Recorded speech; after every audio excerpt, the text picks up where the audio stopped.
This Ibn Abbas radiallahu anh, he says it li'arifun, in order to know me, as one of the main reasons why you're created, the main reasons why you and me were placed on this earth. Again, it wasn't for fun.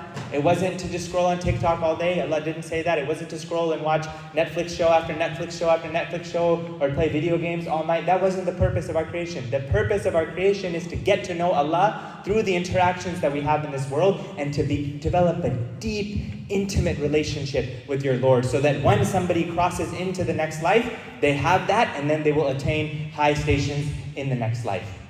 This is one of the main reasons why we are created. But many times the world in which we live in and the ideologies that we are distracted by, they make it seem like there's very little purpose to this life. And especially when we are younger, they make it seem like there's very little that is possible to achieve when you're younger. But this is not the way of our tradition. In our tradition, from young ages, as soon as somebody hit the age of religious maturity, when somebody became baligh, or what we would call hit the stage of puberty, the responsibilities of this religion, they started to take them very, very seriously. There wasn't this huge gap of between, from the time you're 12 to like 22, there's this adolescence period of just kind of an intermediary. That didn't exist. And we know this in our tradition, that one of the great Sahaba, Usama bin Zayd radiallahu anh, he was in his late teenage years when he was asked to lead one of the armies of Sahaba who were much, much, much more senior than him. Because these were a people, and it wasn't that it was just kind of like, oh, let the kid move up front, like sometimes, that we might do in the prayer or something. No, this was because he had the capabilities. They weren't just going to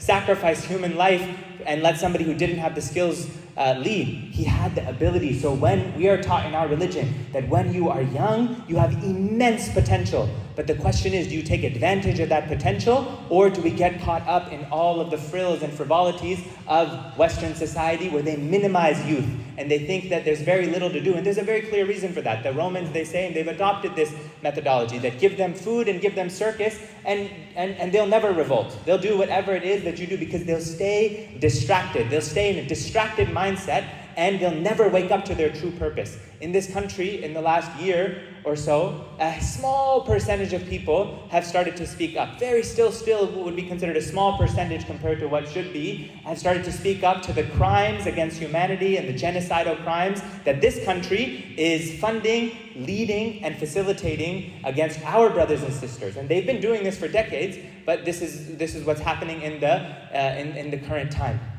And some people have started to realize, oh wait, what's going on? But this isn't a new thing. This has been going on for decades. But many of us, we've been asleep, because the main thing that they try to do in certain ideologies and that are contradictory to Islam is to try to keep the masses asleep, and they don't let us realize the potential that each and every single one of us have.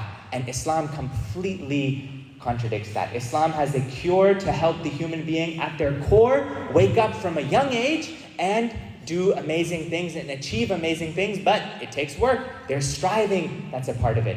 As when one of the great conquerors of this religion, one of the great leaders of this religion, his name was Muhammad Fatih, and he conquered Constantinople from the Byzantines. So if anybody's ever been to Istanbul in Turkey, the Blue Mosque and Hagia Sophia, and you see all these amazing sites, that was conquered. But guess how old he was when he conquered Istanbul, when he conquered Constantinople? He was 21 years old. And this man led the army that conquered the entire area of Constantinople, which was an extremely strategic area for the Romans that the Byzantines had. And he took it at a young age, which would mean that he had been leading the army from even before then and had been preparing. And this person at the age of 21, that's like a junior maybe now, maybe you're a junior, sophomore, senior, roughly in that range when you're 21 years old. Can you imagine at that point leading one of the most significant conquests in the history of humanity? And then, not to mention all of the things that he did after that he established